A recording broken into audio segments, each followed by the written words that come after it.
அனைவருக்கும் வணக்கம். நாம் தீபாவளி அன்னைக்கு பண்ணக்கூடிய முன்னோர் வழிபாடு, நம்மளோட முன்னோர்களும் சரி, நம்ம அம்மா அப்பா வரைக்கும் இந்த வழிபாடு பண்ணிட்டு வந்திருக்காங்க. இப்போவுமே நிறைய பேரோட குடும்பங்களில் இந்த வழிபாடு பண்ணுறாங்க. இந்த வழிபாடு பண்ணுறதுனால நம்ம குடும்பம் நல்ல ஒரு செல்வ செழிப்போட வாழ ஆரம்பிப்போம். அவ்வளோ ஒரு நல்ல விஷயங்கள்லாம் நம்ம வாழ்க்கையில் நடக்க ஆரம்பிக்கும். நம்ம முன்னோர்களோட ஆசையும் நம்மளுக்கு கிடைக்க ஆரம்பிக்குங்க. அது என்ன அப்படின்னு சொல்லிட்டு இந்த முறை வழிபாடு அப்படின்னு இந்த பதிவில் பார்க்க போகிறோம். வாங்க வீடியோக்குள்ளே போகலாம். அதுக்கு முன்னாடி ஒரு சின்ன விஷயங்க. இந்த வீடியோவுக்கு நீங்கள் பண்ணக்கூடிய ஒவ்வொரு லைக் தான் எனக்கு பண்ணக்கூடிய ஒரே ஆதரவு, சப்போர்ட். ஸோ இந்த வீடியோ பிடிச்சிருந்துச்சுன்னா லைக் பண்ணி சப்ஸ்கிரைப் பண்ணிக்கோங்க. Welcome to yummy spicy Tamil kitchen. இன்றைக்கி நம்ம என்ன பார்க்க போகிறோம் அப்படின்னு சொல்லிட்டு இல்லையா, அந்த முன்னோர்கள் வழிபாடு என்ன அப்படின்னு சொன்னால், தீபாவளி அன்னைக்கு நம்ம காலையிலே கட்டாயம் எண்ணெய் வச்சு குளிக்கணுங்க. இந்த எண்ணெய் வச்சு குளிக்கிறதுனால நம்ம நிறைய அமானுஷ்யங்கள் வெளி உலகத்தில் நம்மளுக்கே தெரியாமல், கண்ணுக்கு தெரியாமல் நிறைய கெட்ட விஷயங்கள் எல்லாமே இருக்குது. அது எதுவுமே நம்மளை பாதிக்காதபடிக்கு நம்மளை கவசம் மாதிரி நம்மளை பாதுகாக்குங்க. நம்ம உடல் நலனுக்கும் ரொம்ப நல்லது. அதே மாதிரி தீபாவளி அன்னைக்கு பலகாரங்கள்லாம் செய்வோம் இல்லையா, எச்சில் படாமல் எடுத்து வச்சுட்டு நாம் அந்த பலகாரங்களை எடுத்து நம்ம வாழை இலையில் பரப்பி வைக்கணும். அது மாதிரி அந்த மாவுகள்லாம் இட்லிக்கு அது நம்ம இப்போல்லாம் பார்த்தீங்கன்னு சொன்னால் பழைய மாவை எடுத்து வச்சு அன்றைக்கி இட்லி ஊற்றி படையல் போட்டுறாங்க. அது மாதிரி செய்யக்கூடாதுங்க. முடிஞ்ச வரைக்கும் இந்த படையல் போடுறதுக்கு மட்டுமாச்சும் நம்ம அன்றைக்கின்னு ஒரு மிக்சியில் கூட, நம்மளால் கிரைண்டர் ஆட்ட முடியல அப்படின்னு சொன்னால் மிக்சியில் கூட ஏதோ கொஞ்சம் மாவு போட்டு அரைச்சி நம்ம தனியாக எடுத்து வச்சுக்கணும். எச்சி படாமல் வச்சுருக்கணும். அந்த படையல் போடுறதுக்கு அந்த பலகாரங்கள் செஞ்சு நம்ம சமையல் செய்வோம் இல்லையா, என்னென்ன பலகாரங்கள் செய்கிறோமோ அதை நம்ம அந்த இலையில் எடுத்து வச்சுட்டு கிழக்கு மேற்கா அந்த இலையை போடணுங்க. தெற்கு வடக்கா போடவே கூடாது. அவங்க சாப்பிட்றதுக்கு தோதாக நம்ம கிழக்கு மேற்கா தாங்க அந்த இலையை போடணும்.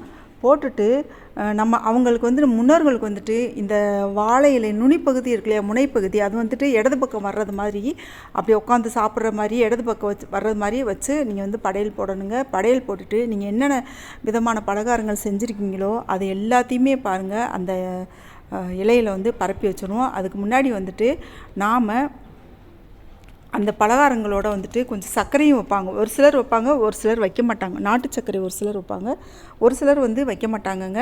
நீங்கள் அந்த மாதிரி வச்சுட்டு விளக்கேற்றி வச்சுட்டு நீங்கள் பூஜை பண்ணுவீங்க இல்லையா, நீங்கள் சாமி கும்பிடுவீங்க இல்லையா, சாமி கும்பிட்டு அப்படியே அந்த பலகாரங்களை எல்லாம் அப்படியே வீட்டுக்குள்ளே நம்ம வைக்கிறோம் இல்லையா பூஜை அறைக்கு முன்னாடி, அப்படியே நம்ம சாமி கும்பிட்டு முடிச்சுட்டு நம்ம கொஞ்சம் நேரம் வெளியில் வந்துடணுங்க.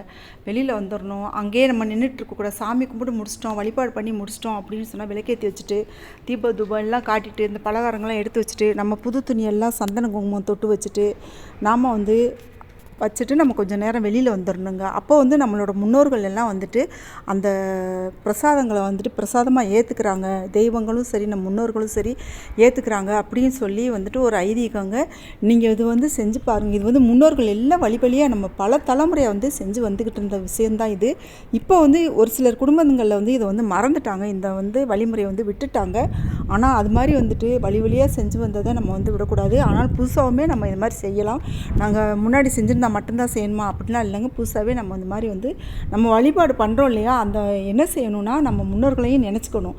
நம்ம பல தலைமுறை முன்னோர்களையும் நினச்சிக்கணும். நீங்கள் சாப்பிடுங்க அப்படின்னு சொல்லிட்டு தெய்வத்திட்ட நம்ம எப்படி வணங்குறோமோ அதே மாதிரி அவங்களையும் நினச்சி வழிபாடு பண்ணிவிட்டு அதுக்கு பின்னாடி நாம் வெளியில் கொஞ்சம் நேரம் வந்துடணும். அதுக்கு பின்னாடி நம்ம வீட்டில் இருக்கிறவங்க எல்லாருக்குமே ஃபஸ்ட்டு குடும்ப தலைவன் தான் அதை சாப்பிடணும். அடுத்து மற்ற எல்லார் குழந்தைகள், பெண்கள், குடும்ப தலைவி சாப்பிடணும். அதுக்கு அடுத்து அவங்க உட்காந்து சாப்பிட நேரம் இல்லை, அவங்க பரிமாறிக்கிட்டு இருக்காங்க அப்படின்னு சொன்னால் கொஞ்சமாச்சும் எடுத்துகிட்டு உட்காந்து அதை வாங்கி சாப்பிட்டுட்டு அதுக்கு பின்னாடி எந்திரிச்சு மற்றவர்கள் குழந்தைகளுக்கு, மற்ற வீட்டில் இருக்க பெரியவங்களுக்கு எல்லாருக்குமே அந்த பலகாரத்தை கொடுக்கணுங்க.